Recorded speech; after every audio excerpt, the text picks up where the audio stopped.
नमस्कार दोस्तों, मैं डॉक्टर कुलदीप कुमार के सर आप सभी का बहुत बहुत स्वागत करता हूं एक नए बिंदु के साथ और एक नई कड़ी के साथ। तो आज का जो हमारा बिंदु है आप देख ही रहे हो, वर्ण विचार। आज जो हम करने जा रहे हैं वह है वर्ण विचार।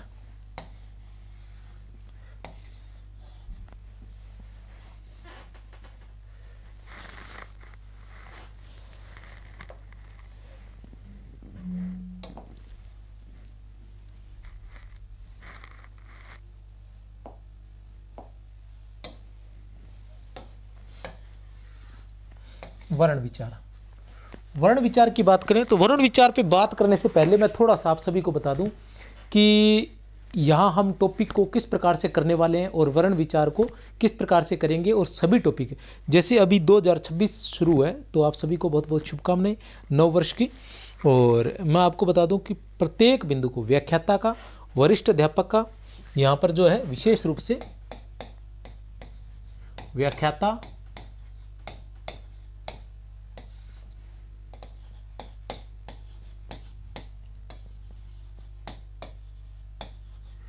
वरिष्ठ अध्यापक,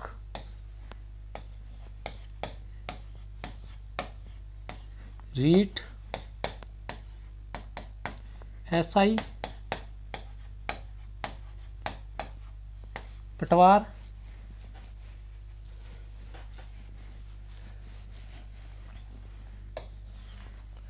इन सब का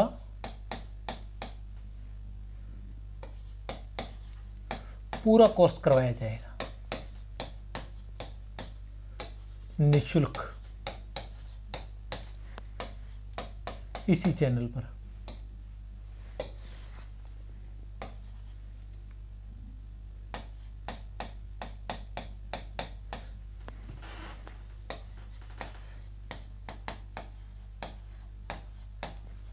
अब किस प्रकार करवाया जाएगा मैं आपको बता दूं। जैसे वर्ण विचार है तो सबसे पहले टॉपिक की क्या कह जाएगी, व्याख्या। प्रत्येक बिंदु को सबसे पहले प्रत्येक बिंदु की व्याख्या होगी उस या फिर उसको विस्तार से, व्याख्या या विस्तार से करवाया जाएगा। 2 नंबर पर ट्रिक सहित या फिर सरल भाषा में। कहने का मतलब यह है कि अगर कोई 2 घंटे का बिंदु है उसको व्याख्या सहित 2 घंटे में, अगर कोई 2 घंटे की कोई क्लास है तो उसको 20 मिनट में या 10 मिनट में इस तरीके से करवा दिया जाएगा कि कोई भी चीज़ जो है अछूती नहीं रहेगी, सारी की सारी चीज़ें उसमें आसानी से याद हो जाएगी। और जो ट्रिक बनाई जाएगी वो उसके पीछे कोई ऐसे तुकबंदी नहीं होगी, लॉजिक होगा कोई न कोई, और चार्ट बनाकर बड़ी ही आसानी से आपको याद करवा दिया जाएगा। तीसरा जो तरीका रहेगा वो रहेगा वस्तुनिष्ठ प्रश्न। उसके बाद होंगे उस टॉपिक के वस्तुनिष्ठ प्रश्न। ठीक है ना। 4 नंबर आपको पीडीएफ मिलेगी। ठीक है ना। इन सभी की आपको पीडीएफ मिलेगी। कहां मिलेगी? टेलीग्राम पर मिलेगी। कौन सा टेलीग्राम है? टेलीग्राम है अपना SUNKUL संकुल मार्गदर्शन, इसी नाम से अपना टेलीग्राम भी है। और व्हाट्सएप नंबर भी है 63 771 24 802। इस पर आप व्हाट्सएप भी कर सकते हैं। यहाँ पर आपकी इनकी पीडीएफ वगैरह भी आपको मिल जाएगी। अब वर्ण विचार की बात करें तो वर्ण विचार को भी हम ऐसे करेंगे। पहले हम वर्ण विचार को विस्तार से पढ़ेंगे। ठीक है ना। पहली क्लास स्वर की रहेगी और उसके बाद दूसरी क्लास जो है वो व्यंजन की रहेगी। उसके बाद हम स्वर और व्यंजन दोनों की अलग अलग ट्रिक बताऊंगा। 5 मिनट में स्वर की ट्रिक हो जाएगी और 5 मिनट में व्यंजन की ट्रिक हो जाएगी। कहने का तात्पर्य ऐसे कि जैसे स्वर की बात करें तो इसमें जो कठिन बिंदु है उसकी ट्रिक बताई जाएगी और सरल भाषा में। स्वर में कठिन क्या चीज़ है? उसमें है जिह्वा के उच्चारण स्थान के आधार पर स्वरों का भेद, अग्र, मध्य और पश्च है। इसमें कौन कौन से स्वर आते हैं इसको ट्रिक के माध्यम से बड़ी आसानी से याद करवा दिया जाएगा। उसके बाद आप कभी नहीं भूलोगे। दूसरा है मुख आकृति के आधार पर स्वरों के भेद, संवृत स्वर, अर्ध संवृत स्वर, अर्ध विवर्त स्वर और विवृत स्वर। ये जो भेद है ये बड़े कठिन रहते हैं, याद करने के बाद भी क्या है ये वाले भेद जो है हम भूल जाते हैं। तो मैं यहाँ ट्रिक के माध्यम से याद करवा दूंगा। बाकी चीज़ें आसान है, आपको याद ही रहती है। व्यंजन की बात करें तो अल्प प्राण और महाप्राण हमारे दिमाग से निकल जाता है कि कैसे अल्प प्राण कौन से है, 1 3 5 है, कि महाप्राण कौन से है, दूसरा चौथा है, ठीक है ना। अल्प प्राण की बात करें तो पहला, तीसरा, पांचवा और ये रह ले वह आ जाता है। और महाप्राण की बात करें तो दूसरा, चौथा और श है आ जाता है। उधर ए घोष और श घोष की बात करें तो ए घोष के अंदर पहला, दूसरा आता है और श आता है। और उधर हम बात करें श घोष की तो उसके बाद तीसरा, चौथा, पांचवा और ये रह ले वह है आ जाता है। तो ये बड़ा आसानी से ट्रिक के माध्यम से बताऊंगा मैं आपको कि कैसे है। चलते हैं वर्ण विचार की शुरुआत करते हैं। बस बने रहिए, आराम से धीरे धीरे मैं आपको सारी चीजें करवा दूंगा। वर्ण उस मूल ध्वनि को कहते हैं जिसके खंड न किए जा सके, जैसे ए, ई, कै, ख इत्यादि। उदाहरण राम में मूल ध्वनियां रे, आ, मैं, ए है, इनके खंड नहीं किए जा सकते, अतः ये वर्ण है। वर्ण क्या है? वर्ण क्या है? वर्ण उस मूल ध्वनि को कहते हैं जिसके खंड न किए जा सके। अब खंड किसके नहीं? ए के। जैसे ए है, क्या ए के खंड किए जा सकते हैं? नहीं। लेकिन आ के खंड किए जा सकते हैं, जैसे ए धन ए। तो ये जो है मूल ध्वनि नहीं है, ये वर्ण नहीं है। वर्ण जो है जो जिसके खंड किए जा सके, वर्ण विचार उस वर्ण उस मूल ध्वनि को कहते हैं जिसके खंड ने किए जा सके। ए, ई, कै, ख। कै में भी ये कै जो व्यंजन है, ठीक है ना, और कै और ए नहीं, ठीक है। वर्ण उस मूल ध्वनि को कहते हैं जिसके खंड न किए जा सके, जैसे ए, ई, कै, ख इत्यादि। उसी तरह वर्ण के 2 भेद होते हैं, स्वर और व्यंजन। वर्ण के कितने भेद माने जाते हैं? स्वर और व्यंजन। ये याद रखना है हमें। वर्ण की बात करें तो वर्ण के 2 भेद माने जाते हैं। 2 भेद से तात्पर्य हम स्वर भी वर्ण माने जाते हैं और व्यंजन भी वर्ण ही माने जाते हैं। स्वर भी क्या वर्ण माने जाते हैं और व्यंजन भी वर्ण माने जाते हैं। स्वर की बात करें तो हिंदी के मूल वर्णों की संख्या 44 है।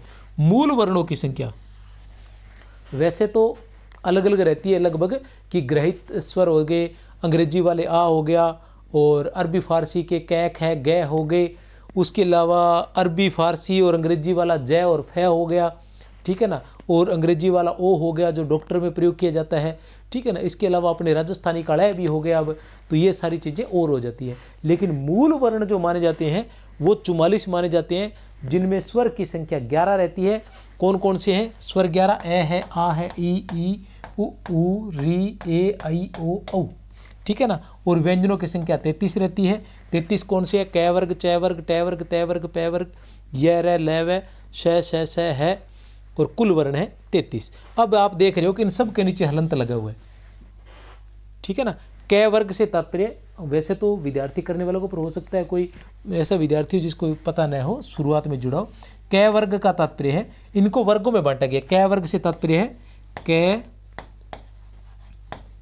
ख, ग, घ और अण, ये कै वर्ग है। इसी तरह से पूरा चै वर्ग रहेगा, उसी तरह से टै वर्ग, इसी तरह से तै वर्ग। मतलब चै वाली पूरी लाइन, टै वाली पूरी लाइन, तै वाली पूरी और पै वाली पूरी लाइन, ठीक है ना।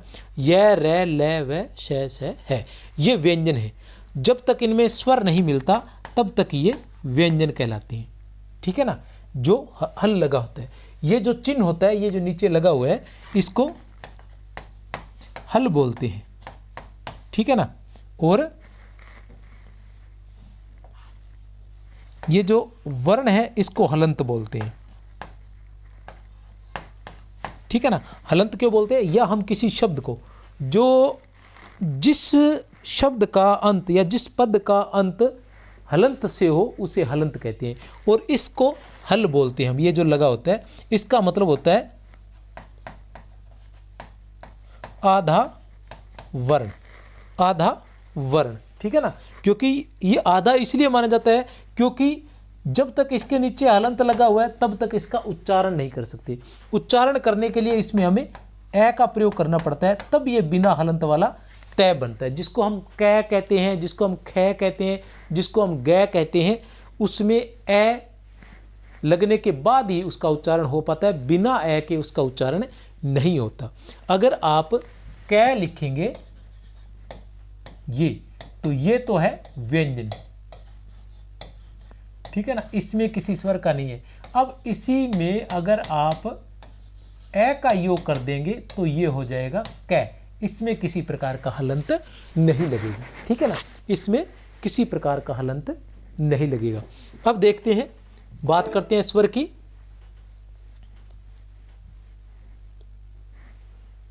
स्वर वे वर्ण होते हैं जिनका उच्चारण बिना किसी की सहायता के किया जाता है या जिनके उच्चारण में किसी प्रकार की बाधा उत्पन्न नहीं होती है। जिनका उच्चारण जो है, स्वर जो है, स्वर वे होते हैं जिनका उच्चारण बिना किसी की बाधा के किया जाता है या जिनके उच्चारण में किसी की सहायता की आवश्यकता नहीं होती है, जिनके उच्चारण में जो मुख से वायु निकलती है वो बिना किसी बाधा के निकल जाती है। स्वरों की संख्या जो है वो 11 मानी जाती है। स्वरों की संख्या जो मानी जाती है वो 11 मानी जाती है। स्वर की जो मात्राएं होती है, स्वर को किसके माध्यम से व्यक्त किया जाता है? मात्राओं के माध्यम से व्यक्त किया जाता है। स्वरों को किसके माध्यम से व्यक्त किया जाता है? मात्राओं के माध्यम से व्यक्त किया जाता है। और मात्रा के आधार पे, इसके आधार पे कि स्वर हसु स्वर गए या दीर्घ स्वर, इसके आधार पे इसके आधार पर हम मानते हैं कि मात्रा 1 है या मात्रा 2 रहेगी। बात करते हैं उत्पत्ति के आधार पे। उत्पत्ति के आधार पे स्वर की बात करें तो 2 भेद होते हैं, मूल स्वर या हसु स्वर तथा दूसरा संधि स्वर, ठीक है ना। अब आपको यह ध्यान रखना है, उत्पत्ति के आधार पर मूल स्वर या संधि स्वर, ये जो 2 भेद किए गए हैं स्वर के, वो किसके आधार पर किए गए हैं? तो वो किए गए हैं उत्पत्ति के आधार पे। उत्पत्ति के आधार पे मूल स्वर, ठीक है ना, इसको हसु स्वर कहने की जरूरत नहीं है, मूल स्वर, ठीक है ना, मूल स्वर या संधि स्वर। मूल स्वर वे कि जिनका निर्माण जो है अन्य किसी स्वर की सहायता से नहीं हुआ है। संधि स्वर वे स्वर है जिनका निर्माण जो है किसी अन्य स्वर की सहायता से हुआ है। अब कैसे? मूल स्वर ए, ई, उ, री, ये 4 माने जाते हैं। मूल स्वर कौन से माने जाते हैं? ए, ई, उ और री, ये 4 जो है ये मूल स्वर माने जाते हैं। इनका जो निर्माण हुआ है वो किसी अन्य स्वर की सहायता से नहीं हुआ। अब संधि स्वर आ, ई, उ, ए, ऐ, ओ, औ, ये जो 7 है ये संधि स्वर है, क्योंकि इनका निर्माण जो है किसी न किसी की सहायता से हुआ है। इनका निर्माण जो है, जैसे आ की बात करें तो आ का निर्माण कैसे हुआ? ए धन ए बराबर आ। ई का निर्माण कैसे हुआ? ई धन ई बराबर ई, ठीक है ना। ऊ का निर्माण कैसे हुआ?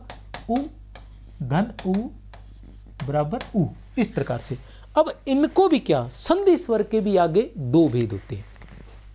संधि स्वर के भी आगे 2 भेद होते हैं। वो कौन कौन से होते हैं? दीर्घ स्वर और शुक्त स्वर। दीर्घ स्वर और शुक्त स्वर, समझ गए? दीर्घ स्वर और शुक्त स्वर। दीर्घ स्वर कौन से होते हैं? दीर्घ स्वर वो होते हैं जिनमें समान स्वरों के योग से, जिनका निर्माण समान स्वरों के योग से होता है। जैसे आ है, दीर्घ स्वर है क्योंकि ए और ए के योग से आ हुआ, ठीक है ना। उसी तरह से ई और ई के योग से ई हुआ, मतलब समान स्वरों के योग से जिनका निर्माण होता है उन्हें दीर्घ स्वर कहते हैं। भी ए और ए मिलके, ए भी हस्व था और ए भी हस्व था, ठीक है ना, दोनों मिलके क्या हो गए? गुरु हो गए या दीर्घ हो गए। और ये 2 संयुक्त व्यंजन है, इनका अन्य किसी स्वर के साथ मेल होता है, समान स्वरों के मेल से नहीं, असमान स्वरों के मेल से इनका निर्माण होता है। कैसे होता है? ए का निर्माण कैसे होता है? ए का होता है ए, आई, ओ और औ। अब ए का निर्माण कैसे होगा? ए धन ई, ठीक है ना, ए धन ई। और आई का निर्माण कैसे होगा? ए धन ए। ओ का निर्माण कैसे होगा? ए धन उ। और औ का निर्माण कैसे होगा? ए धन ओ। इस तरह से इनका निर्माण होता है असमान स्वरों से। वैसे इनको शुद्ध स्वर और गुण स्वर भी कह सकते हैं, ठीक है ना। इसको दीर्घ स्वर कहते हैं, इसी का प्रयोग दीर्घ संधि में होता है, और इसको गुण स्वर कहते हैं, इसी का प्रयोग गुण स्वर में होता है। ए धन ई बराबर ए, आ धन ए बराबर आई, ए धन ऊ बराबर ओ, आ धन ओ बराबर, ये क्या है, ये अलग अलग नियम है। वैसे आप इसमें ए भी कर सकते हो।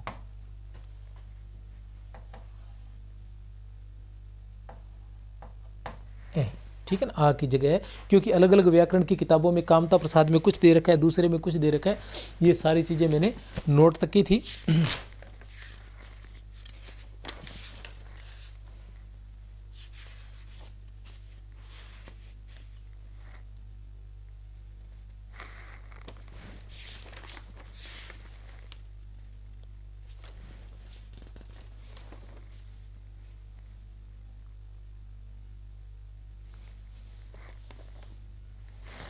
ये क्या है, जो बाकी सभी ने तो इसी से दे रखा है, लेकिन जो कामता प्रसाद है, ठीक है ना, कामता प्रसाद ने सिर्फ इस तरीके से दिया हुआ है, ठीक है ना। बाकी सभी जितनी भी व्याकरण की किताबें हैं, उन सभी किताबों में मैंने सारी पढ़ी हुई है। वर्तमान में जितनी भी किताबें हैं या पुरानी जो भी किताबें हैं, चाहे भोलानाथ तिवारी है, चाहे क्या बोलते हैं उनको, उदय नारायण तिवारी हुए, और ये वर्तमान में जो किताबें चल रही है वो वाली, और कामता प्रसाद गुरु है, तो कामता प्रसाद गुरु है, उन्होंने ये दिया हुआ है। उन्होंने क्या दिया हुआ है, ए धन ई बराबर ए, आ धन ए बराबर आई, ए धन ऊ बराबर और, आ धन ओ बराबर औ। ये कामता प्रसाद गुरु ने है। लेकिन बाद के जो लोग हैं उन्होंने इसको नहीं माना, उन्होंने ए को ही माना है, तो अपने ए को ही मानेंगे। बाकी सभी किताबों में आपको ए ही मिलेगा, तो अपने ए ही मान लेते हैं। क्योंकि हरदेव बारी ने भी ऐसा नहीं माना है, ठीक है ना। डॉक्टर हरदेव बारी, ये किताबें पढ़ी है मेरे पास, ये हिंदी भाषा डॉक्टर हरदेव बारी की है, ये नालंदा पृथ्वीनाथ पांडे है, ये है डॉक्टर भोलानाथ तिवारी, ये डॉक्टर हरदेव बारी, ठीक है ना। लेकिन ये जो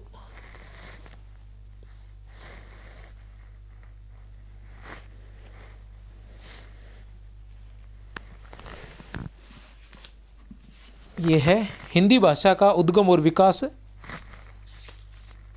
उदय नारायण तिवारी, ठीक है ना। इन्होंने क्या है कि ये ए ही माना है, इसलिए लोगों ने उदय नारायण तिवारी वाले को प्रमाणिक माना है, कामता प्रसाद वाले जी को नहीं माना है। ऐसा कुछ आएगा नहीं, आएगा तो हो सकता है डिलीट ही हो जाए, टेंशन न ले, दोनों में से कुछ भी कर लेना चाहिए। वैसे तो ये चीज समझ में आ गई होगी। स्वर को कितने भागों में बांटा गया, 2 भागों में, मूल स्वर और संधि स्वर। कितने भागों में बांटा गया है, मूल स्वर और संधि स्वर, ठीक है ना। कितने भागों में, 2 भागों में बांटा गया है, मूल स्वर और संधि स्वर। मूल स्वर कितने होते हैं, 4 होते हैं, ए, ई, उ और री, ठीक है ना। ए, ई, उ और री, ये मूल स्वर है, जिनकी संख्या 4 मानी जाती है, जिनका निर्माण अन्य किसी स्वर की सहायता से नहीं होता है, ठीक है ना। जिनके टुकड़े नहीं किए जा सकते, जिनका विभाजन नहीं किया जा सकता। जो संधि स्वर है वो 2 स्वर के मेल से होते हैं, उनका निर्माण 2 स्वर के मेल से होता है, उनके टुकड़े किए जा सकते हैं, उनका विभाजन किया जा सकता है। अब जो संधि स्वर है उनके भी 2 भाग, संधि स्वरों की संख्या कितनी है, उनकी 7 है, आ, ई, उ, ए, आई, ओ और औ, 7।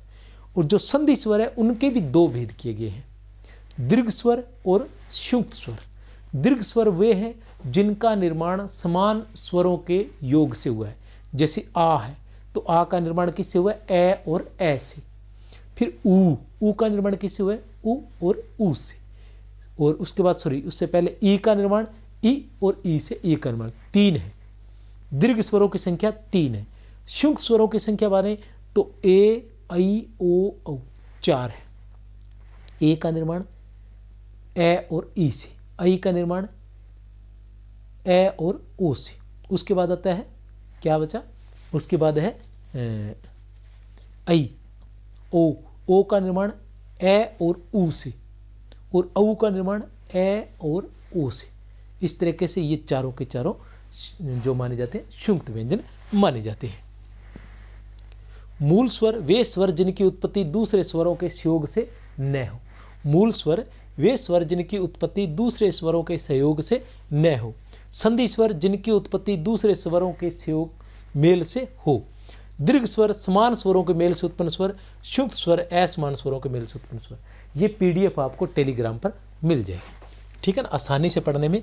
इसमें अगर कोई शाब्दिक त्रुटि है तो वो आप वीडियो देख के सही कर सकते हैं, ठीक है ना, और याद रख लोगे वैसे आप, वैसे कोई है नहीं ज़्यादा कुछ, ठीक है ना। टेलीग्राम संकुल के नाम से SUNKUL संकुल मार्गदर्शन के नाम से अपना टेलीग्राम है, ठीक है ना, वहाँ पर ज्वाइन कर लें। अगर ज्वाइन न हो पाए और अगर आपको पीडीएफ ना मिले तो 63 771 24 802 पर आप व्हाट्सएप भी कर सकते हैं, ठीक है।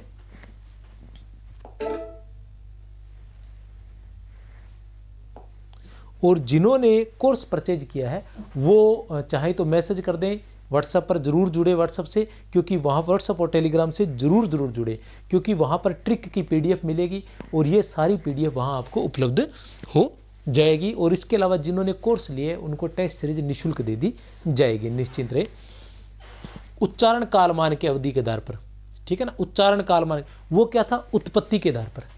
ये चीजें आपको याद रखनी है कि लघु स्वर और दीर्घ स्वर, ये विभाजन किसके आधार पर है, उत्पत्ति के आधार पर या उच्चारण कालमान के आधार पर। तो किसके आधार पर, उच्चारण कालमान के आधार पर, ठीक है ना। दीर्घ स्वर और शुद्ध स्वर, ये जो भेद है, स्वरों के जो भेद है किसके आधार पर किए गए हैं, उत्पत्ति के आधार पर।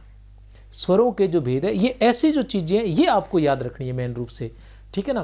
कि उल्टा पूछेंगे हम, क्या मेन चीज, ये जो चीज है किसके आधार पर, ये भेद तो याद रह जाते हैं लेकिन किसके आधार पर है वो दिमाग से निकल जाता है। तो लघु और गुरु स्वर, ये क्या, उच्चारण कालमाद के आधार पर। पहला भेद कौन सा था, उत्पत्ति के आधार पर। दूसरा भेद कौन सा है, उच्चारण कालमान के आधार पर। उच्चारण कालमान के आधार पर बात करें तो दो भेद है, हसु स्वर और दीर्घ स्वर, लघु स्वर या फिर दीर्घ स्वर। लघु स्वर की बात करें तो इनकी संख्या 4 मानी जाती है, ए, ई, उ और री, ये 4 माने जाते हैं, ठीक है ना। जिनके उच्चारण में वायु जो है मुख विवरों से कम निकलती है, इसलिए इन्हें लघु स्वर कहते हैं। दीर्घ स्वर जिनके उच्चारण में वायु अधिक निकलती है, इसलिए उन्हें दीर्घ स्वर कहा जाता है। कितने माने जाते हैं दीर्घ स्वर, 7 माने जाते हैं। आ, ई, उ, ए, आई, ओ और औ, ये 7 माने जाते हैं।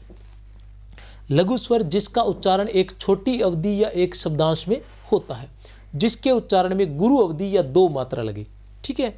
प्लुत स्वर, इनके अलावा लघु और गुरु स्वर के अलावा एक स्वर और भी होता है जिसे हम प्लुत स्वर बोलते हैं। एक अन्य स्वर, प्लुत का अर्थ है उछलता हुआ, प्लुत स्वर है। एक अन्य स्वर है जिसका अर्थ है उछलता हुआ, अर्थात प्लुत स्वर में 3 मात्राएं होती हैं।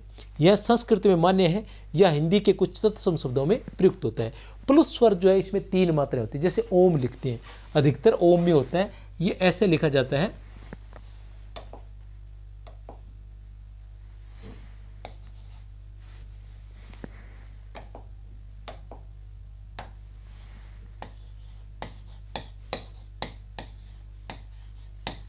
ये एस प्रकार का होता है। इसका मतलब होता है कि लंबा बोला जाना है, ओम, ऐसे।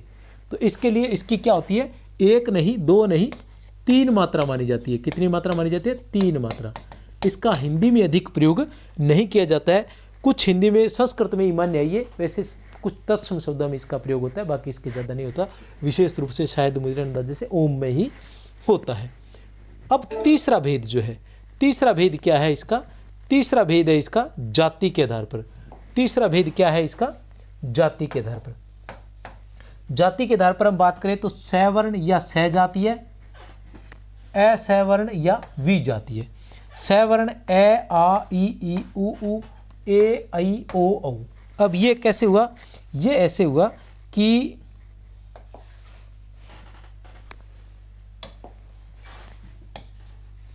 जाति के आधार पर, ठीक है ना।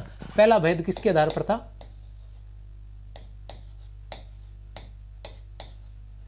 उत्पत्ति के आधार पर।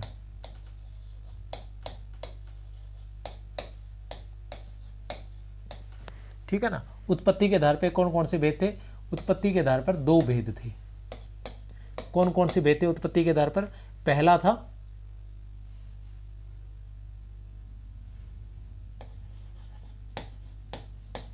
मूल स्वर और दूसरा था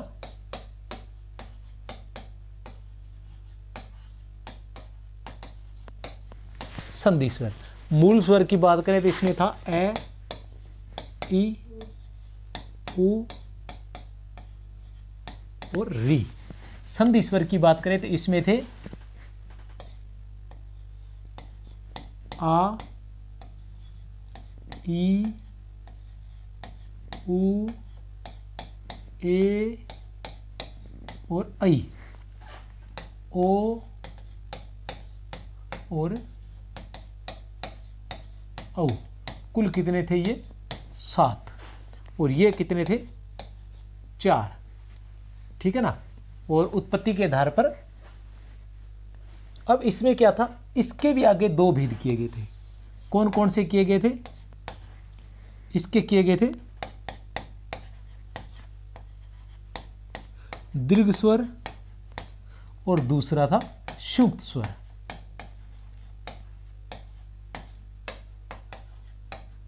ठीक है ना। दीर्घ स्वर में कौन कौन से थे? आ, ई और उ। कितने हैं टोटल? 3। और शुक्त स्वर में कौन से थे? ए, आई, ओ, औ। कितने टोटल? 4। ये भेद किए गए थे। पहला था उत्पत्ति के आधार पर। पहला भेद कौन सा था? उत्पत्ति के आधार पर।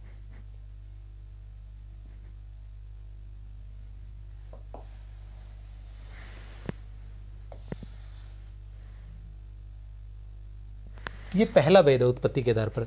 और दूसरा भेद कौन सा था? दूसरा भेद था उच्चारण कालमान के आधार पर।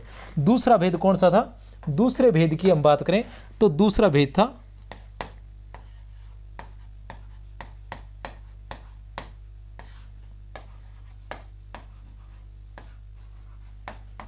उच्चारण कालमान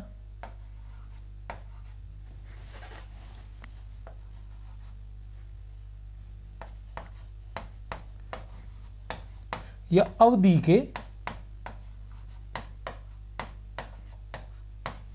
आधार पर।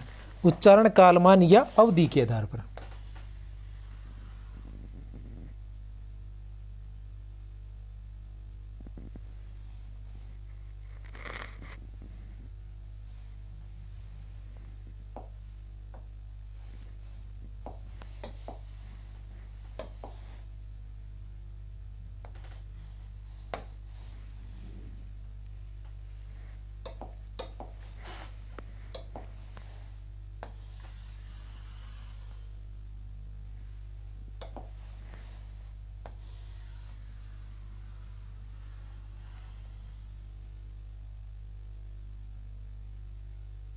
उच्चारण कालमान या अवधि के आधार पे।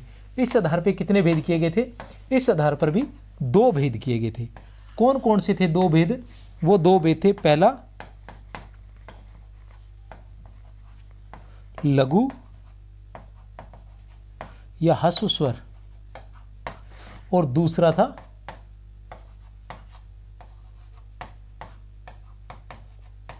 दीर्घ स्वर। लघु स्वर कौन कौन से थे? ए, ई, उ और री। 4। दीर्घ स्वर कौन कौन से थे? आ, ई, उ, ए, आई, ओ, औ। टोटल 7। ये दूसरा था उच्चारण कालमान अवधि के आधार पर। अब तीसरा भेद जो है, तीसरा भेद क्या है? तीसरा भेद की हम बात करें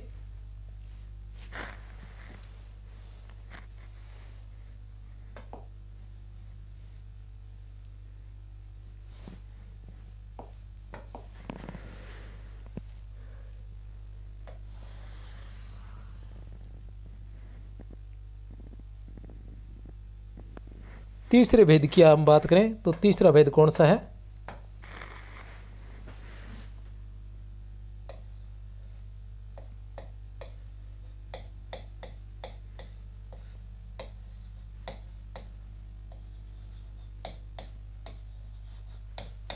जाति के आधार पर, ठीक है ना। जाति के आधार पर की बात करें हम तो है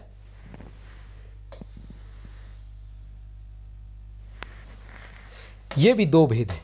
कौन कौन से हैं दो भेद? ये दो भेद हैं,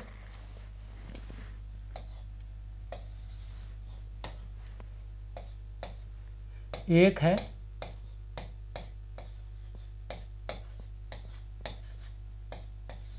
सहजातीय और दूसरा है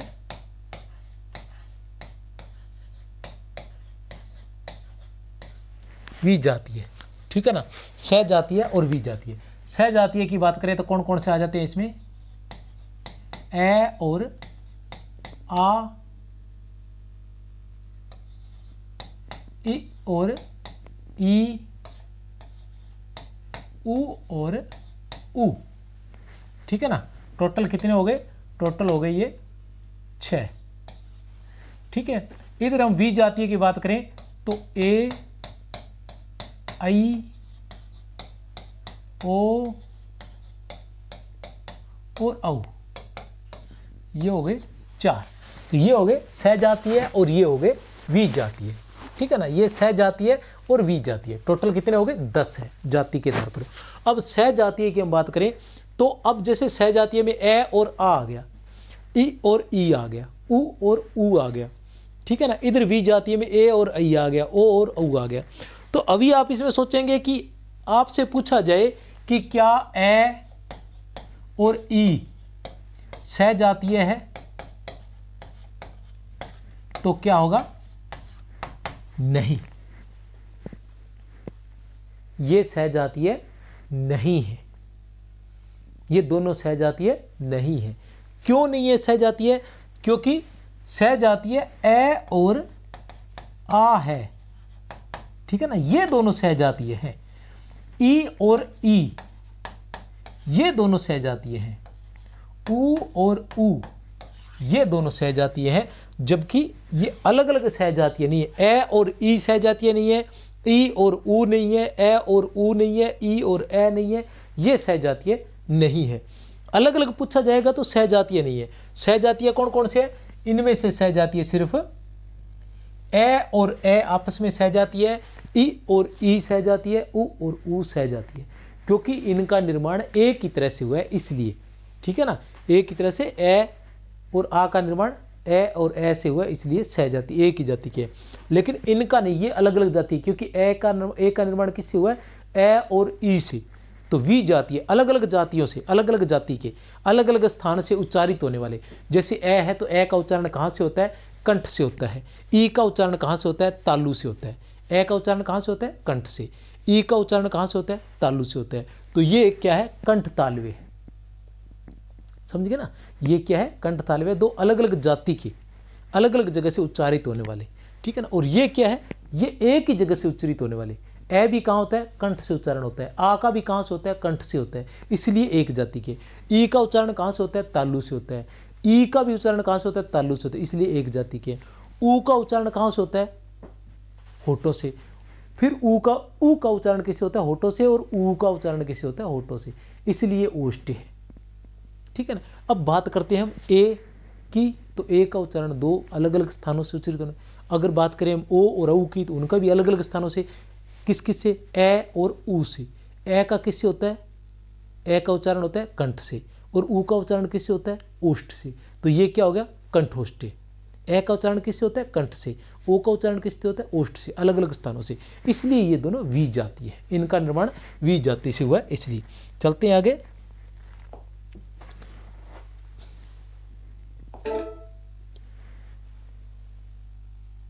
उच्चारण स्थान के आधार पे, उच्चारण स्थान के आधार पे हम बात करें तो ये भेद होते हैं। कितने हैं? 7 भेद माने गए हैं, ठीक है ना। कुछ आगे पीछे भी है, मैंने सारी किताबें पढ़ी है, कुछ आगे पीछे भी है।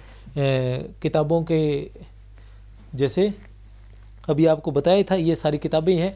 उसके अलावा भी मैं बता दूं, जैसे ये लिखे पड़े हैं मेरे अंदर कि पास में किस किस से क्या होता है। कहने का मतलब नवीन हिंदी व्याकरण हो गई 9 से 12 वाली, ठीक है ना, जो डॉक्टर सोनदान चारण वाली पुराने वाली थी, एक अभी नए वाली होगी। दोनों किताबें ये देखी मैंने। उसके बाद वृहद व्याकरण कोश डॉक्टर KR मैया वाला, सरल हिंदी व्याकरण मनोज कुमार मिश्रा जी, हिंदी व्याकरण कामता प्रसाद गुरु, व्यवहारिक सामान्य हिंदी राघव प्रकाश जी, और सामान्य हिंदी डॉक्टर केदार शर्मा जी, उसके अलावा उदय नारायण तिवारी जी, ठीक है ना, हरदेव बहारी जी, ये सारी किताबें मैंने पढ़ी और उसके बाद मैंने ये देखा कि अलग अलग है, फिर भी मैंने एक कैलकुलेशन निकाला कि किस तरीके से कौन सा ज़्यादा बेटर हो सकता है। तो इस आधार पर भी हम इसके कितने भेद किए हैं। कंठ है जिनका उच्चारण कंठ से होता है, ए हो रहा। तालु जिनका उच्चारण तालु से होता है, ये याद रख लेना, ये छोटा ही है, ज़्यादा बड़ी गलती नहीं है शाब्दिक, ठीक है ना। मूर्धन्य री, ठीक है ना, ये दंत्य लरी है, दंत्य लरी है, ध्यान रख लेना, दंत्य लरी है, ये है मूर्धन्य, ठीक है ना। ओष्ठ्य उ और उ,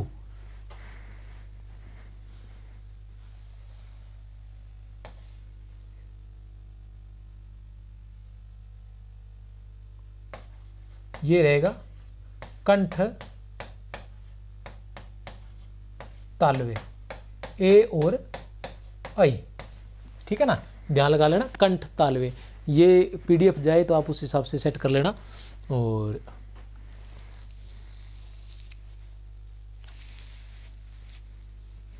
ठीक है ना, ये है कंठ तालवे और ये है कंठोष्ठ्य, ओ और औ, ठीक है। अब ये क्यों है, ये आपको पता है, ये कंठ है, जिनका उच्चारण कंठ से होता है वो कंठ एक नंबर पर। किसके आधार पर है ये, उच्चारण स्थान के आधार पर, उच्चारण स्थान के आधार पर, उच्चारण स्थान के आधार पर की बात करते हैं। जो तीसरा जो भेद है वो क्या है, उच्चारण स्थान के आधार पर, ये भी अपने कर लेने। चौथा जो भेद है वो क्या है, उच्चारण स्थान के आधार पर,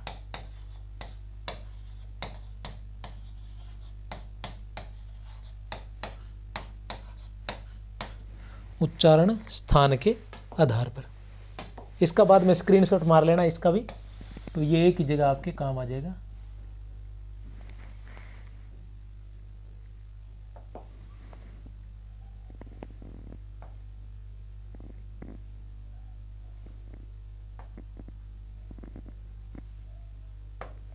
उच्चारण स्थान के आधार पर, उच्चारण स्थान के आधार पर कितने भेद हैं वो मैं आपको बता दूं। कितने भेद उच्चारण स्थान के आधार पर, 7 है। कौन कौन से हैं, सबसे इस सभी को आप चाहो तो आप एक पेज पर भी कर सकते हो। ये स्क्रीन पर लिखने में थोड़ी समस्या आती है, इसलिए 2 पेज पर अपने पूरे स्वर हो पाएंगे। आप चाहो तो एक ही स्वर पर इसको, मतलब पेज पर लिखोगे तो एक ही पेज पर कर लोगे, ठीक है ना। पहला है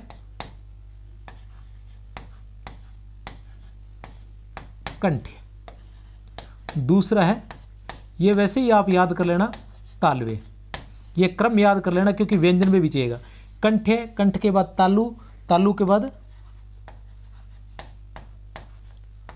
मूर्धन्य, मूर्धन्य के बाद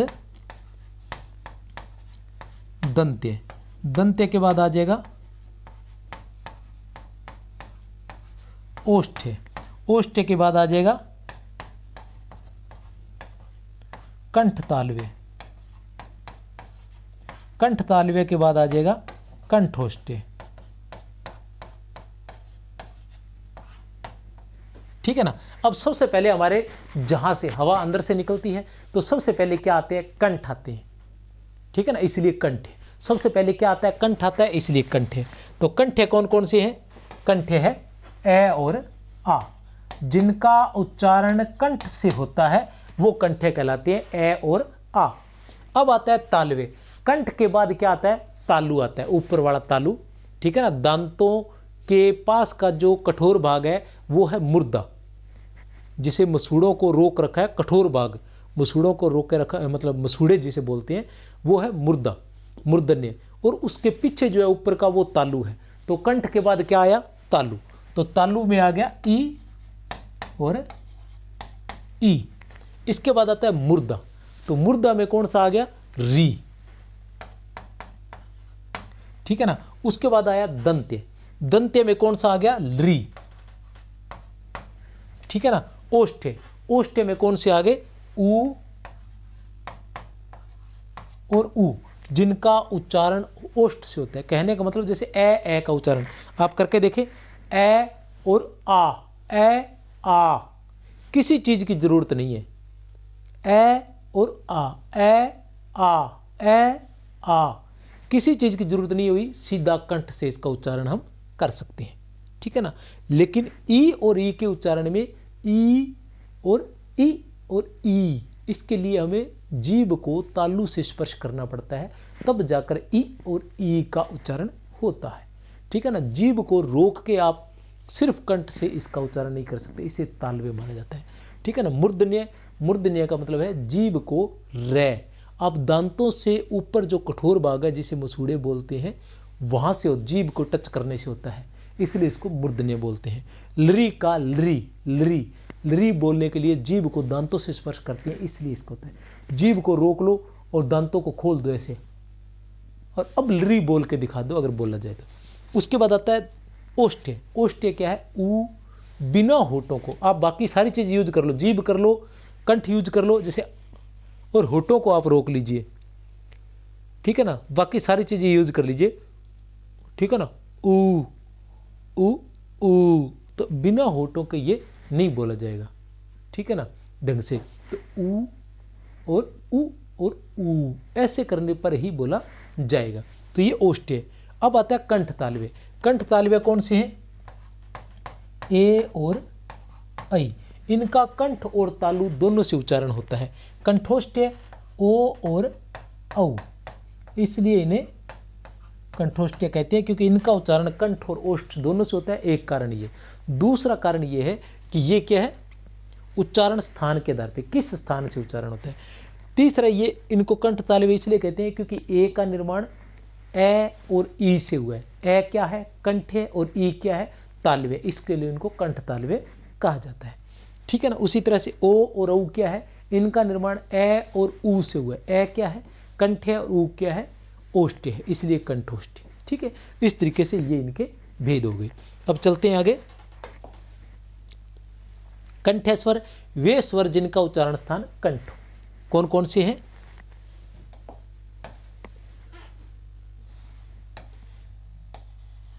एक बार फिर से बार बार करेंगे, याद हो जाए। ए और आ।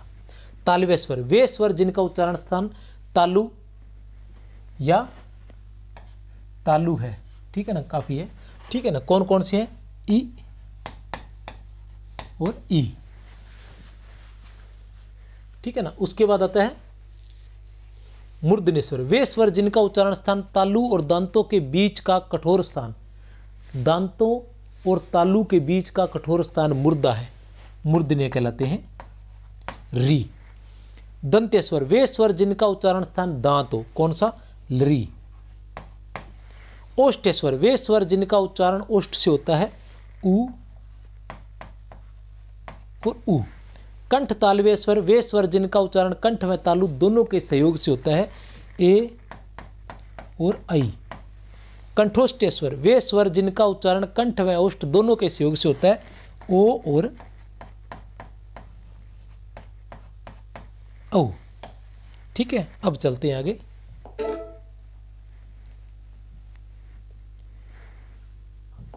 पांचवा जो भेद है वो है जीवा के उच्चारण स्थान के आधार पर। जीवा के उच्चारण स्थान के आधार पर इसकी ऐसी ट्रिक बता दूंगा कि बस कभी नहीं भूलोगे। जीवा के उच्चारण स्थान के आधार पर, जीवा के उच्चारण स्थान के आधार पर हम बात करते हैं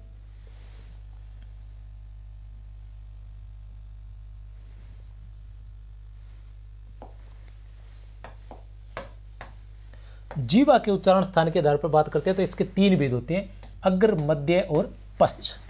अग्र, मध्य और पश्च, ठीक है ना। अग्र है ई, ए, ऐ और री, और मध्य है ए। पश्च कौन से है? आ, उ, ओ, औ और ओ, ठीक है ना, डॉक्टर वाला। अग्र जो जीवा के अग्र भाग से उच्चारित होते हैं, मध्य जो जीवा के मध्य भाग से उच्चारित होते हैं, पश्च जो जीवा के पश्च भाग से उच्चारित होते हैं। ये साधारण सी इनकी परिभाषा है, कोई समस्या नहीं है। लेकिन इनको याद कैसे किया जाए इसकी मैं आपको ट्रिक बता देता हूं। कैसे करोगे? कहां चल रहे थे हम? कितने हो गए? 4 हो गए, 4 हो गए। चलते हैं 5 नंबर पर। पांचवा जो भेद है, पांचवा जो भेद है वो क्या है?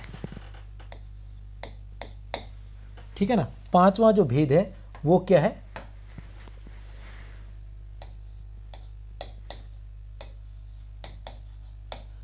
जीवा के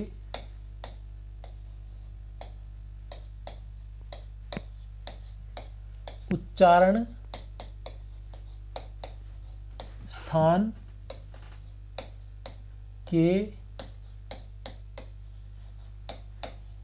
आधार पर, ठीक है ना, जीवा के उच्चारण स्थान के आधार पर।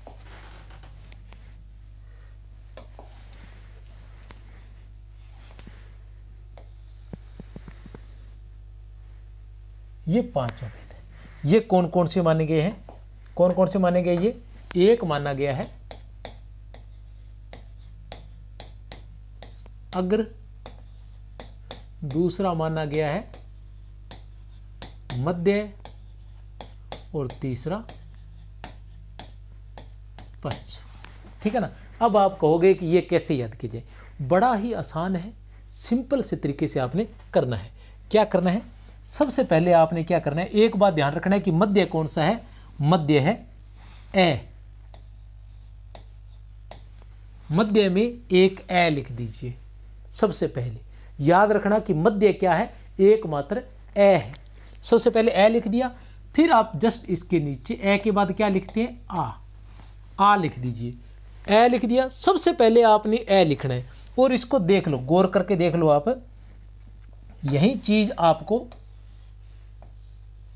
आगे संवर्त स्वर जो मुख आकृति के आधार पर है उसमें भी आपको ये प्रयोग किए जाएंगे, ठीक है ना। तो ए सबसे पहले आपने ऐसे लिखना है। लिखने के बाद सबसे पहले आप ए लिख दीजिए, उसके नीचे आ लिख दीजिए। अब आपने कुछ नहीं करना, अब आप यहां से शुरू हो जाइए। अब यहां तक ए और आ गया। ए और आ के बाद क्या आता है? ए और आ के बाद क्या आता है? ई और ई, ठीक है ना। इसके बाद क्या आता है? सॉरी, नहीं है तो सही, कलर चेंज हो गया। क्या आता है? ए और आ लिख दिया। अब इसके बाद क्या आता है? ई और ई, ठीक है ना। अब ई और ई लिख दिया। अब नीचे आ जाओ वापस। अब क्या लिखोगे? उ और उ आ गया। अब वापस ऊपर चले जाओ। ए और आई हो गया। अब वापस नीचे आ जाओ। ओ और औ। अब वापस ऊपर चले जाओ। री, वापस नीचे आ जाओ, अंग्रेजी वाला ओ। बस, आसान है ना। अब एक तरीका और बताता हूं। पहला तरीका तो क्या है कि सबसे पहले ए लिखो, उसके बाद यहां लिखो आ। सबसे पहले यहां ए लिखो, उसके बाद यहां आ लिखो, फिर ऊपर चले जाओ ई और ई, फिर नीचे आ जाओ उ और उ, फिर ऊपर चले जाओ ए और आई, फिर नीचे आ जाओ ओ और औ, फिर ऊपर आ गया री और फिर नीचे आ गया ओ। अब देखो, इसके अलावा और देख लो।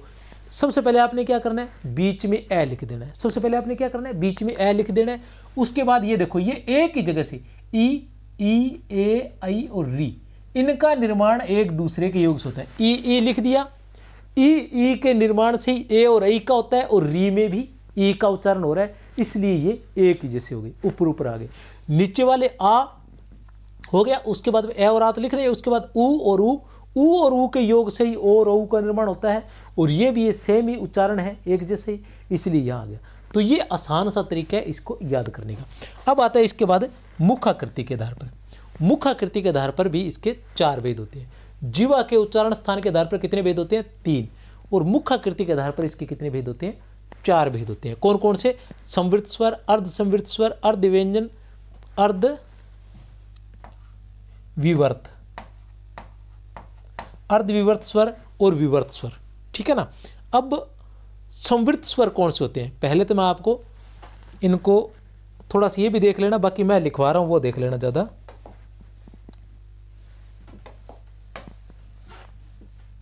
छह नंबर पर कौन सा है?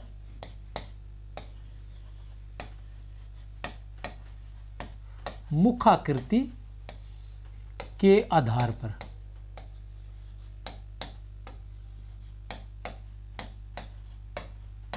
याद रख लेना कि अग्र मध्य पश्च किसके आधार पर किए गए भेद? स्वरों के अग्र मध्य और पश्च जो भेद है वो किसके आधार पर किए गए हैं? तो किसके आधार पर किए गए हैं? जीवा के उच्चारण स्थान के आधार पर। संवृत स्वर, विवर्त स्वर, या अकेला पूछा जाए कि संवर्त स्वर जो भेद है वो किसके आधार पर किया गया है? किसके आधार पर किया गया है? मुखाकृति के आधार पर। किसके आधार पर भेद किया गया? मुखाकृति के आधार पर। ठीक है, तो मुखाकृति के आधार पर कुल कितने भेद हैं? तो बात करते हैं मुखाकृति के आधार पर भेद की।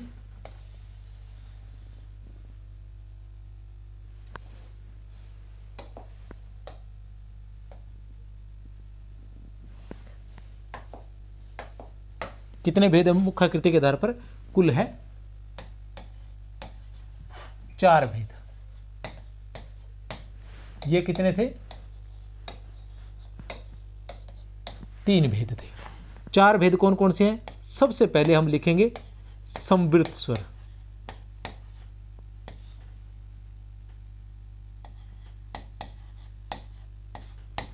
दो नंबर पर हम लिखेंगे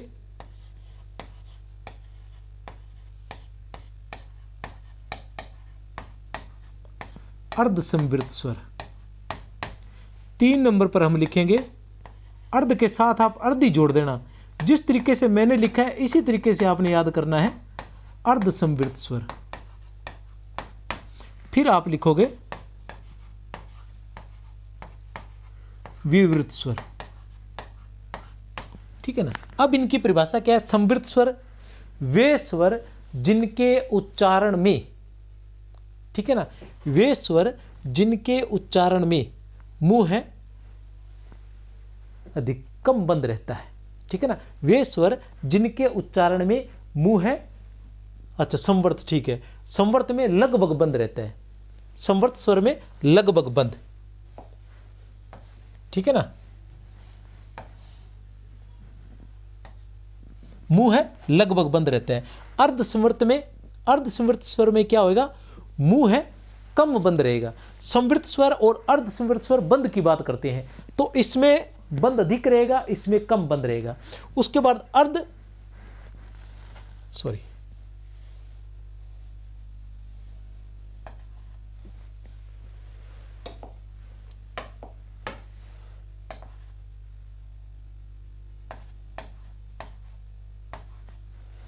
और अर्ध विवर्त स्वर है।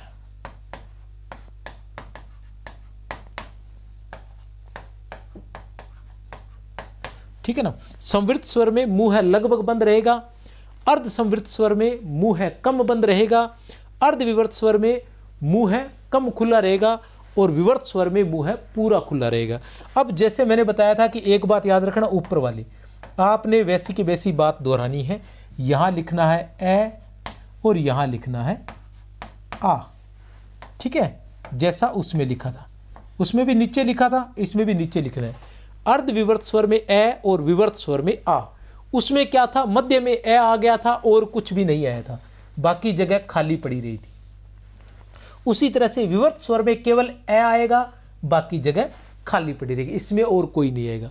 अब हमें संवृत स्वर, अर्ध संवृत स्वर, अर्ध विवर्त स्वर बाकी जो है वो इसमें आएंगे। अब कैसे आएंगे वो भी आपको बता दूं कि सबसे पहले आपको कुछ नहीं करना, सबसे पहले आप यहां आ जाइए संवृत स्वर में। ये लिखने के बाद यहां लिखिए, इन सब के बाद क्या आता है? ई, ई, फिर यहां ऊ, ऊ और री। बचे हुए सारे यहां से लिखिए। ये सोचो कि यहीं से शुरू कर रहे हैं। ए और आ तो अपने लिखना ही था, क्योंकि ऊपर अपने लिखा था तो यहां भी लिखना है। ये ए और आ लिख दिया। अब अपने कहां से शुरू करेंगे? यहां भी पहले नंबर से शुरू किया था, यहां भी पहले नंबर से शुरू किया, लेकिन इसमें क्या करना है? इसमें लगातार लिखते जाना है। ई, ऊ और री लिख दिया। अब यहां लिख दो ए और आई, और यहां लिख दो ओ और औ। ये लो, ठीक है ना, ओ और औ। सॉरी, एक मिनट प्लीज।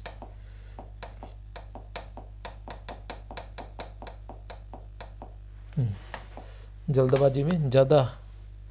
ए और ओ, ठीक है ना, और उसके बाद आई और औ, और इसके साथ एक और आ जाएगा ओ। ठीक है ना, इतना सा काम करना है। आसान है ना कि संवृत स्वर, अर्ध संवृत स्वर, अर्ध विवर्त स्वर। सबसे पहले आपने क्या करना है? ए और आ लिख दिया, ए और आ। अब इसके बाद ऊपर आ जाइए ई, ऊ और री। उसके बाद ए, और ओ छोटे वाले दोनों छोटे हैं ना, फिर आई और औ दोनों बड़े वाले और ओ, ये आ जाएगा। इसके बाद जो आखिरी जो विभाजन है वो है, मैं यही लिख देता हूं, वो है 7 नंबर ओष्ठाकृति के आधार पर।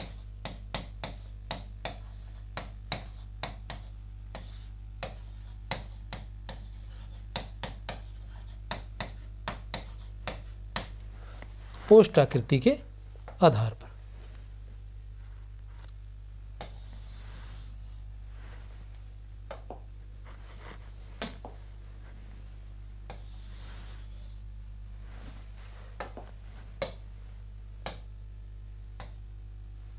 ओष्ठाकृति के आधार पर 2 भेद माने गए हैं। कौन कौन से 2 भेद माने गए हैं? 1 नंबर पर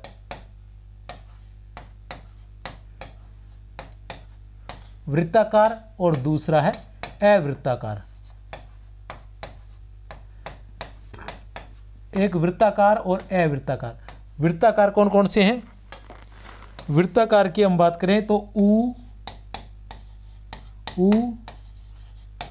ओ और औ, ये चारों वृत्ताकार है। उसके अलावा ए, आ, ई, ए, आई, ठीक है ना, ये सभी क्या है? अवृत्ताकार है। ये वृत्ताकार और ये है अवृत्ताकार।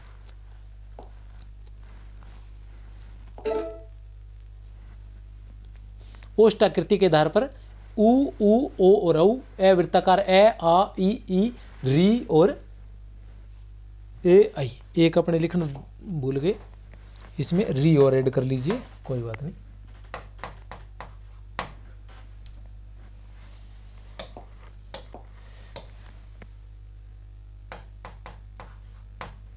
री, ठीक है। उसके बाद हम आ जाते हैं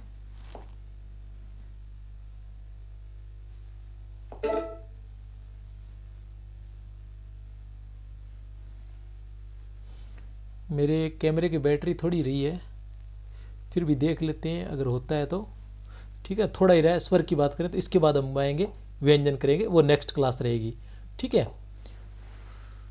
उच्चारण के आधार पर स्वरों के 2 भेद माने जाते हैं। स्वरों के 2 भेद और माने जाते हैं, वो कौन से हैं? चलो बैटरी का मैं ये बीच में रह जाएगा, ये बाद में ही हम करेंगे। अनुनासिक ये 3 प्रकार का है, निरुनासिक, अनुनासिक, अनुनासिक, ये सारे के सारे। उम्मीद करता हूँ कि आपको क्लास पसंद आएगी। पीडीएफ प्राप्त करना चाहते हैं तो आपको बता दिया, टेलीग्राम बता दिया, व्हाट्सअप नंबर बता दिया आपको, ठीक है ना। व्हाट्सअप नंबर पर आप संपर्क कर सकते हैं। पूरा का पूरा कोर्स करवाया जाएगा। 63 771 24 802 यहाँ पर मैसेज कर सकते हैं और पीडीएफ जो है वो टेलीग्राम पर मिलेगी। मेरी तरफ से आप सभी को बहुत बहुत शुभकामनाएं। जय हिंद, जय भारत।